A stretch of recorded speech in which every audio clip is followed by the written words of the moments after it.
Well, greetings and salutations, everyone. I hope everyone is still doing well, and welcome to today's bonus upload.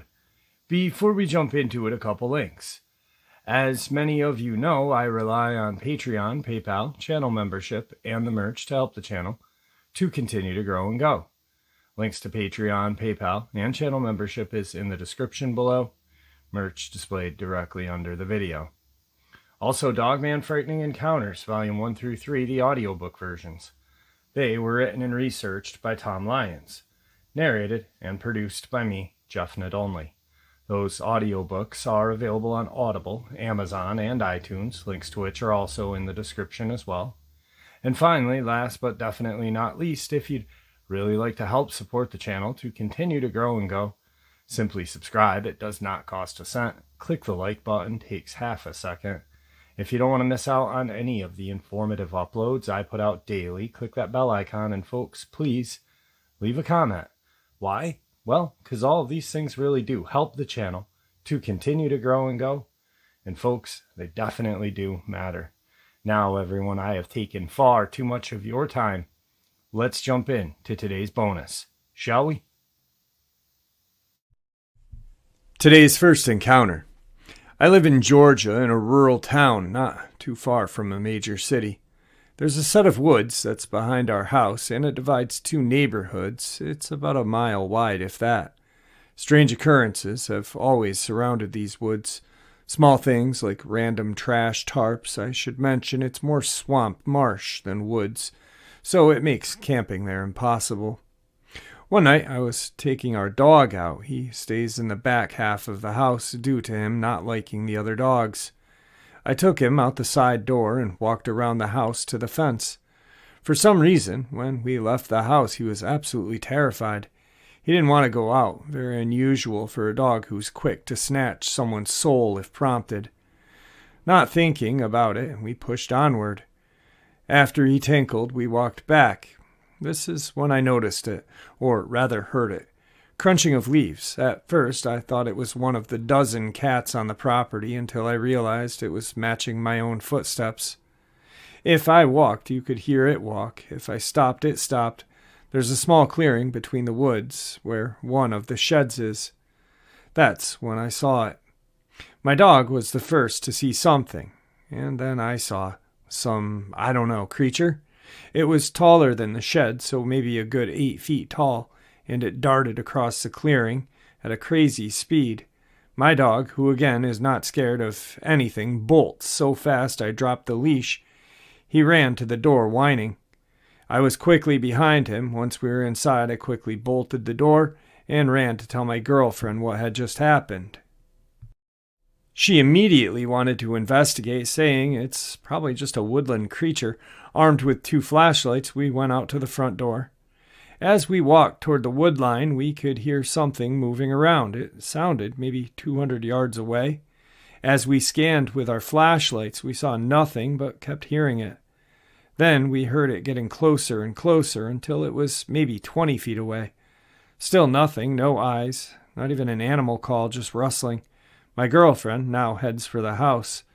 I decided to check with our neighbor to see if maybe one of their dogs had gotten out. When I arrived at his house, my neighbor, who we'll call Dave, explained that all of his dogs are accounted for. Curious, he came to investigate. This is when I noticed that whatever this thing was following me along the wood line to Dave's house was now behind Dave's house. Gun in hand, we went out into his backyard scanning for something.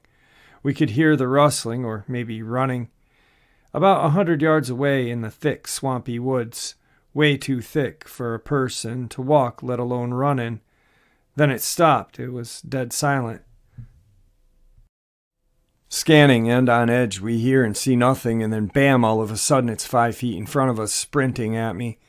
It slammed the fence so hard that it rocked it back and forth. Dave, scared, shot randomly as well. Nothing. We never saw it, never had it got close to us. Again, as I mentioned, the woods are thick, too thick to run in, so what teleported silently in front of us and slammed that gate? Spooked, we were about to run, and then we heard it. It was human in nature, but not English. It sounded alien-like, not a known language. Dave, a hunter for the last 40 years, still to this day cannot explain what it was. Anyway, after we heard it, we bolted.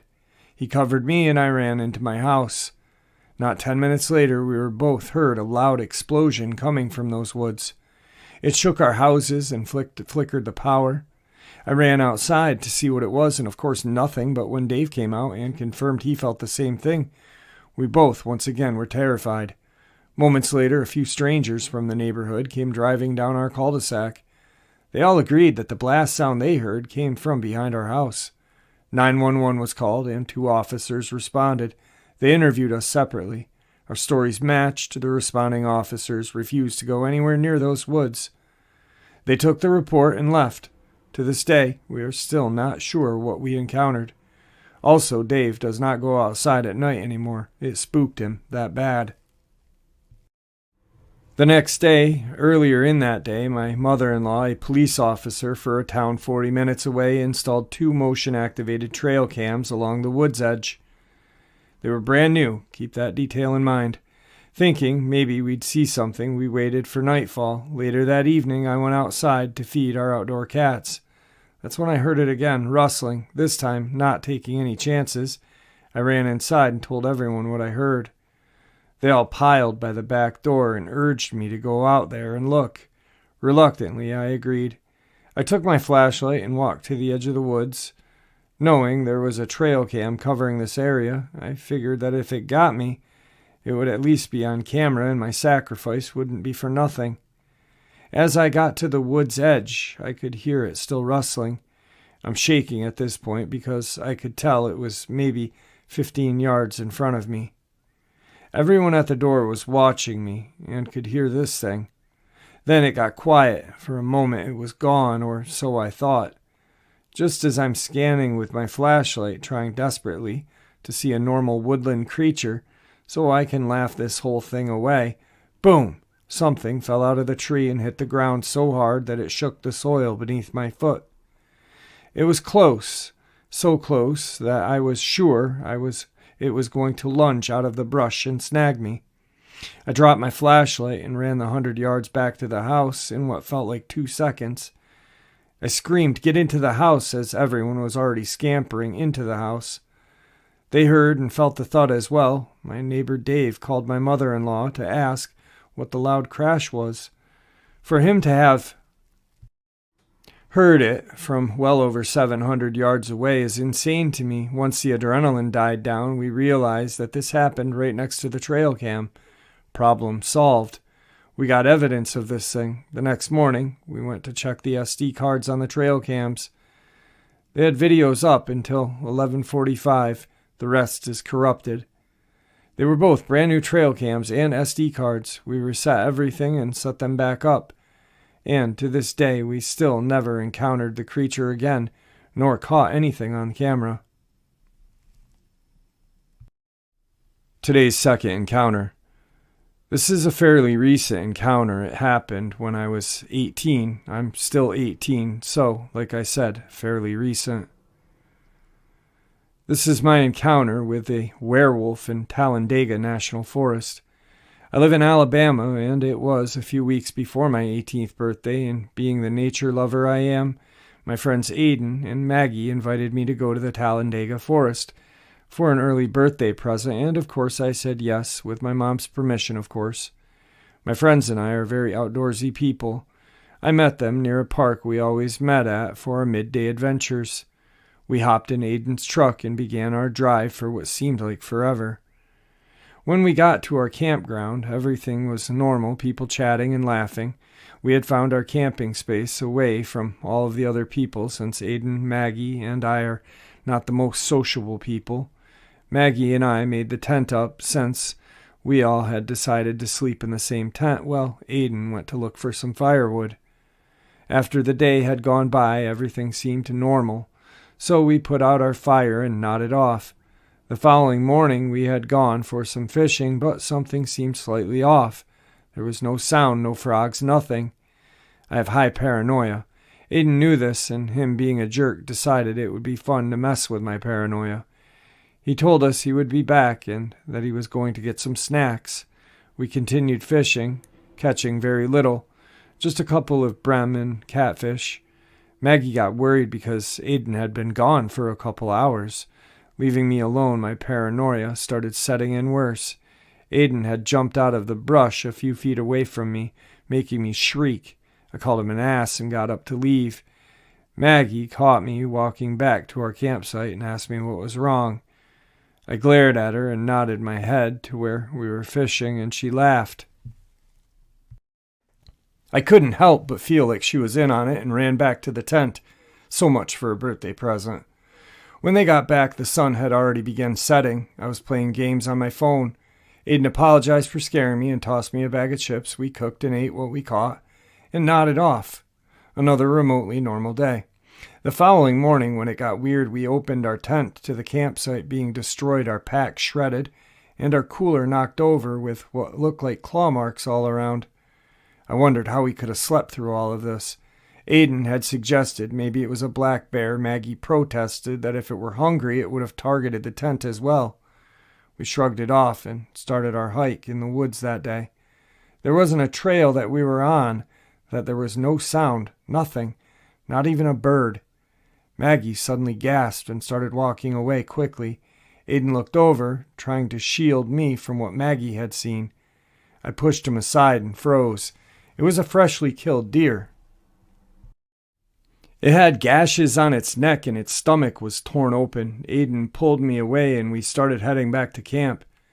I'd been silent the whole time, Aiden holding my wrist, knowing how much shock I was in. I finally shuddered out. That poor deer, what the hell could have done that? And why did it just leave it like that? Maggie looked back and suggested bear. Quickly, Aiden denied. Bears don't leave a meal like that. We got back to the campsite, and for the rest of the day I sat in the tent puzzled and sick. Maggie and Aiden were arguing outside for hours about what we had seen. They returned to the tent looking at me while I was still in shock. Aiden suggested that we go to sleep. I didn't sleep. I just sat up in my sleeping bag listening to the sounds, but there were none. Not even the wind. Suddenly, a loud howl broke the silence. It shook me. I held my breath listening, and again, but louder and more, angry howl.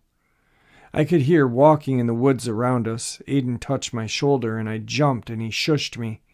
He was looking at the side of the tent, and I noticed what he was looking at. A shadow that I could only describe as Professor Lupine's movement in Harry Potter. We peeked out of the tent flap a little, and we saw it. A massive, black, wolf-like creature.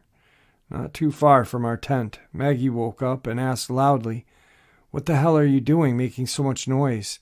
Aiden quickly grabbed her mouth, but it was too late. This werewolf Dogman thing was making its way towards our tent. We could now hear it barreling through the woods, and we couldn't get away, so Aiden grabbed his pistol, which he had stolen from his dad. I didn't question it at the time, since it was our only means of protection we had besides my hunting knife. He stood outside the tent and fired a warning shot. It stunned the creature. The creature seemed to not know what had just happened.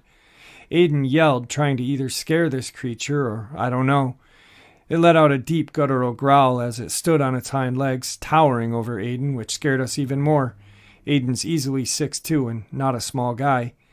He yelled at us to run for his truck while it was focused on him. We did as he said, but I kept looking back, watching him try to scare this beautiful creature. It wasn't long before we heard another shot and a loud, pained howl. Maggie and I assumed that Aiden had shot the creature.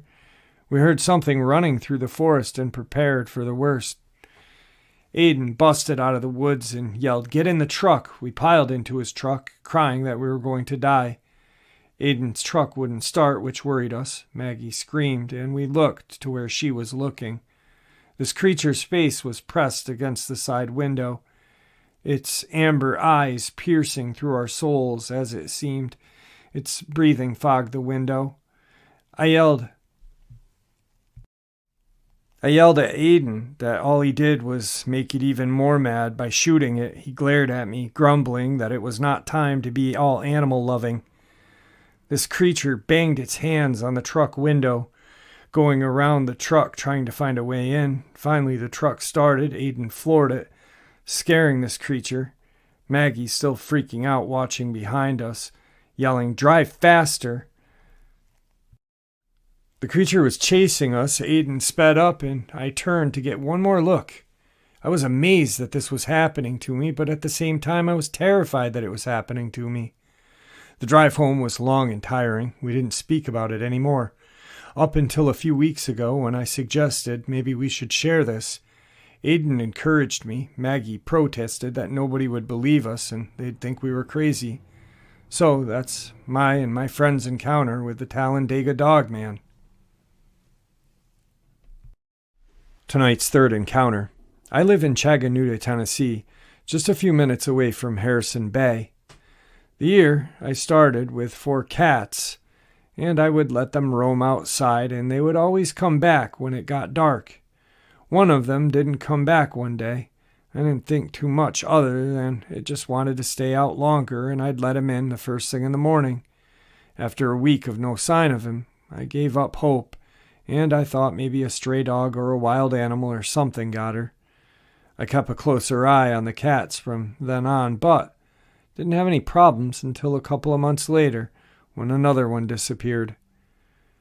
Now I only let one single cat out who is older and meaner and can protect himself, and even then he comes back before it gets dark if he goes out at all. Now, the beginning of the encounter happened December 28th, 2018. I was driving home from work, and the closer I got to my house, the thicker this strange misty fog became. I went inside after feeling a little uneasy, went to bed after making sure both the cats were inside and accounted for. I woke up at around 3 in the morning to sounds of a cat making an awful wailing noise outside of my front door. It sounded almost like a siren from how it rose and fell in pitch. I looked to make sure the cats were okay. They were huddled under my TV stand, looking terrified at the front door where the wailing was coming from. I listened closer to the wailing sound. It was off. It sounded like a wail on the surface, but a guttural growl undertone. I felt a strong urge to open the door, but then I had a feeling tell me not to open it. I smacked the door instead, and this thing made a loud, garbling, wailing growl sound and scampered away. I then went to lie back down. At around 3:30 at this point, it started back up outside of my bedroom window. At this point, this time, however, it would wail and then make a sound like it was fighting another cat, but there was only one creature making that noise. At around 4 a.m., it came to a stop. When I went outside in the morning to go to work, there was white fluff all over the ground. Today's fourth encounter. This happened to me in July. Just to give you some context of where I was to discount any of the possible wildlife explanations. At the time, I lived in the Midwest in a suburban area, fairly populated and near a very populated city. There is nowhere that would be considered rural within at least 40-mile radius. Anyway, to start the experience, it was late at night. I was hanging out with my golden retriever Leo, who had just turned 1 year old a couple of weeks prior. I was watching YouTube in my room while he lay on the floor next to me.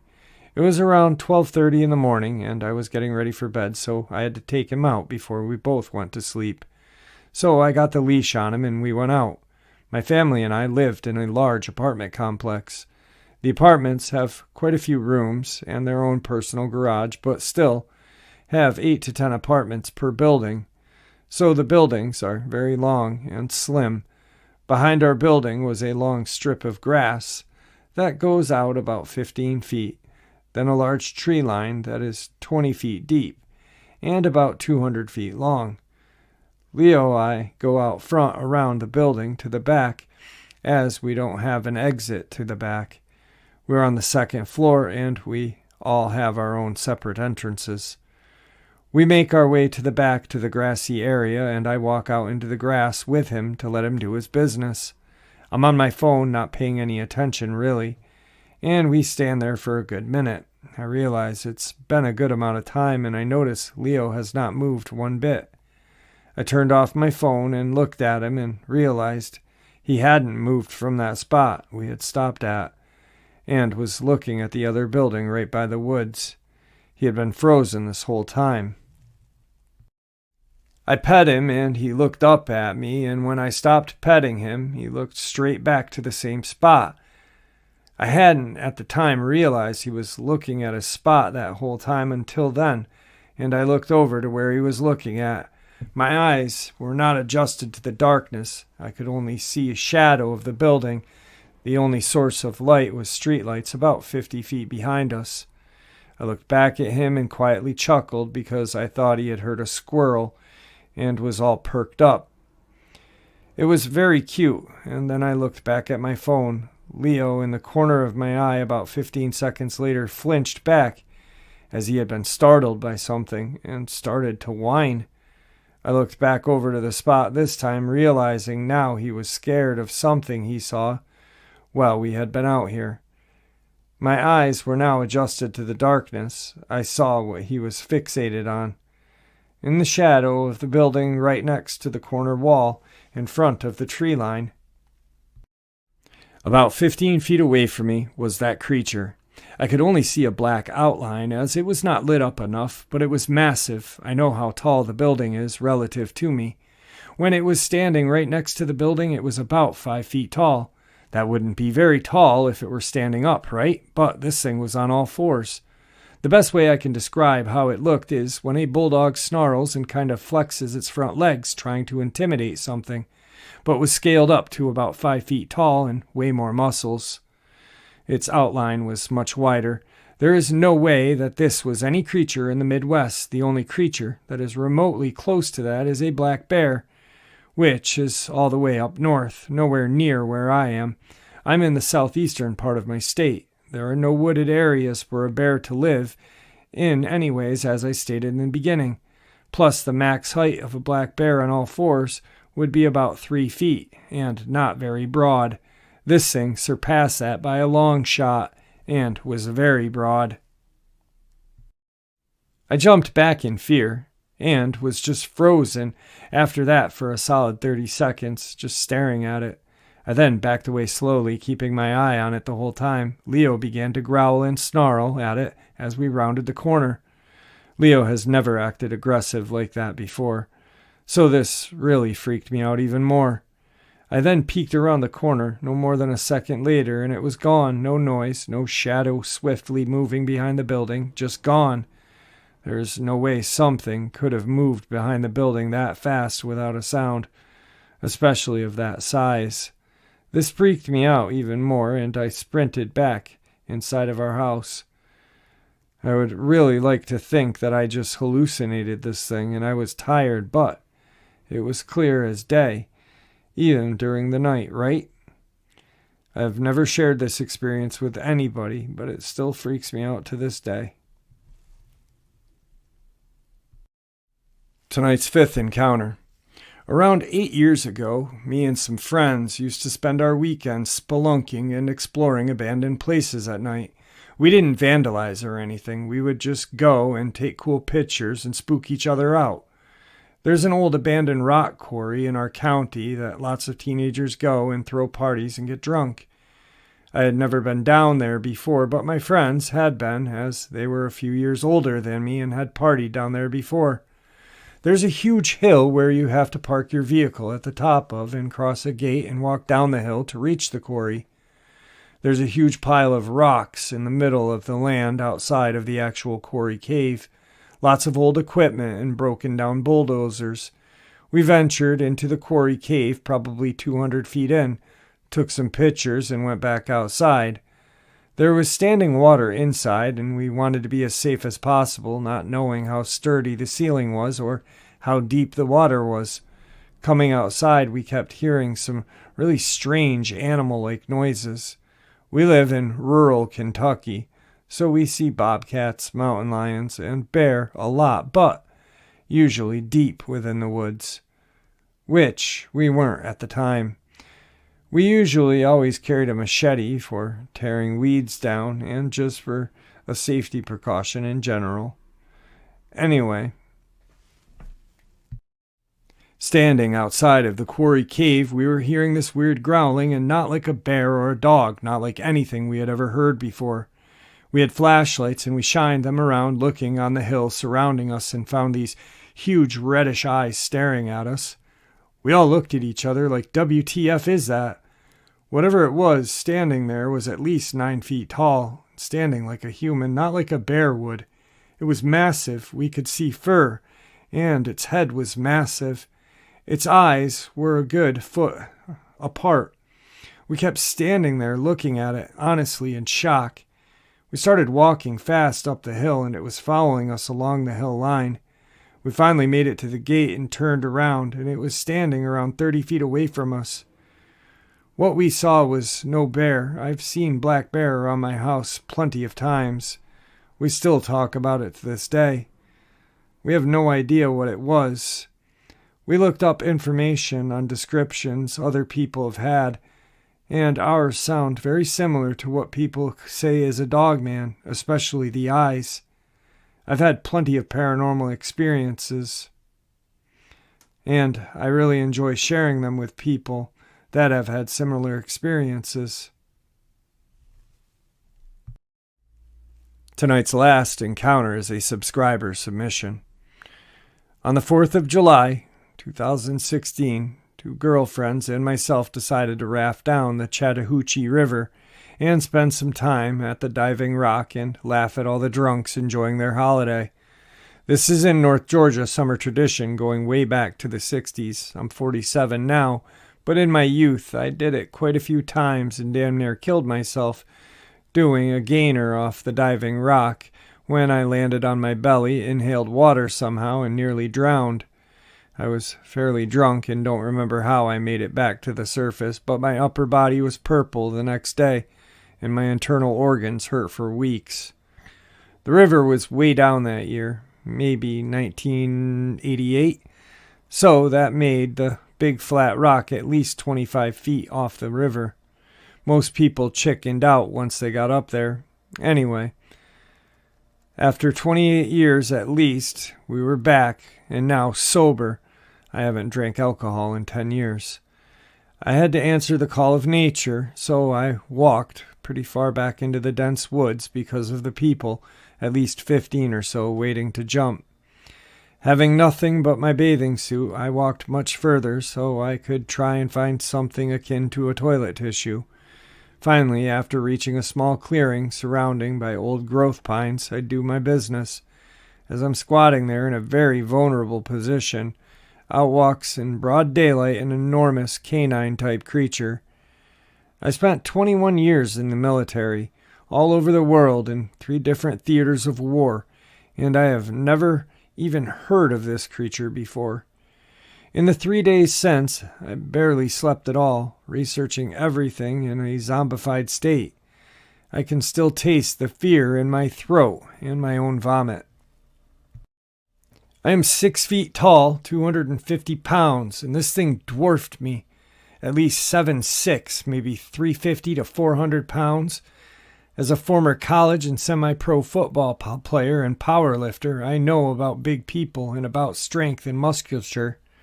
And this was no normal creature that evolved somehow in that environment.